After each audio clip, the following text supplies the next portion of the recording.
Ni nani aliyetoa wazo la kumrudisha Chama Simba? Kumtafuta Chama, Clatous Chota, Chama! Clatous Chota Chama! Hadithi nzuri kuliko hadithi zote. Zinakuja mpya, lakini hazizidi uzuri wake. Mtu huyu alikuwa genius, alikuwa shujaa, alikuwa binadamu mwenye upendo kwa wanasimba. Wazo lake moja limebadilisha mtazamo mkubwa ndani ya mnyama. Chama ni muujiza unaotembea. Chama ni maajabu anaoishi. Chama ni simulizi sochosha kuisikiliza. Pasi zake ni kama hadithi tamu ya rais anamtaka mke wangu wa Shigongo. Utulivu wake ni kama maji ya bahari wakati wa usiku. Kama unateswa na mapenzi na unahisi unaumia, basi muangalie Chama, moyo wako utapoa. Kama Diara amegoma kucheza, muangalie Chama. Kama una madeni, jaribu kumwangalia Chama. Kama umeachwa, muangalie Chama. Mwamba wa Lusaka ndio dawa shida zote, kwani bila mwamba wa Lusaka tungedanganywa kuwa Okello ni fundi kuliko Messi. Amerudisha furaha iliyopotea, amerudisha mabao ya kishujaa, ameleta uhai mpya na pumzi kwa mashabiki wa mnyama, amewapa tena furaha ya kuongea na kutamba kitaa.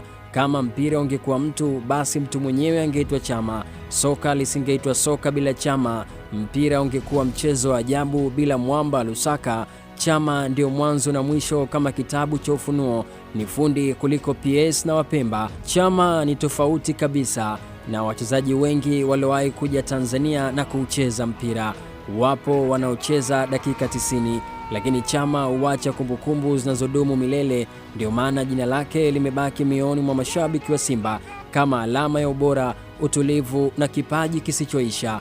Mataifa yanazalisha wachezaji, lakini wachache sana uzaliwa kwa Chama. Chama alifananishwa na Aziz Ki, Pacome, Faisal, akaletwa Auha awe mbadala wake, lakini ikashindikana. Na sasa ni Okello, lakini yeye bado ni yule yule aliyefanya maajabu dhidi ya Nkana pale Lupaso. Chama huyu ni yule aliyefanya mashabiki wa Yanga wambebe juu msemaji wao. Chama ameleta utulivu kwa wanasimba, amerudisha imani ndani yao, ameifanya Simba kuwa klabu ya furaha na upendo, ile ambayo mashabiki wake wanaimba nguvu moja kutokea moyoni. Just imagine, mashabiki wa mnyama wana furaha kiasi gani? Mungu Baba, hizi neema wabariki na wengine Baba. Mbona unawapendelea sana Simba? Haya ni matunda ya kuvumilia kwa utulivu, na sasa wanakula pweza gizani chini ya Steve Barker. Ombi langu kwa watu wa uraia, wahakikishe wanampa Chama uraia wake kwa haraka, na kama NIDA inasumbua, basi wakati anaisubiria NIDA yake kwa sasa atumie NIDA Mwamnyeto. Mimi ni Steve Champion.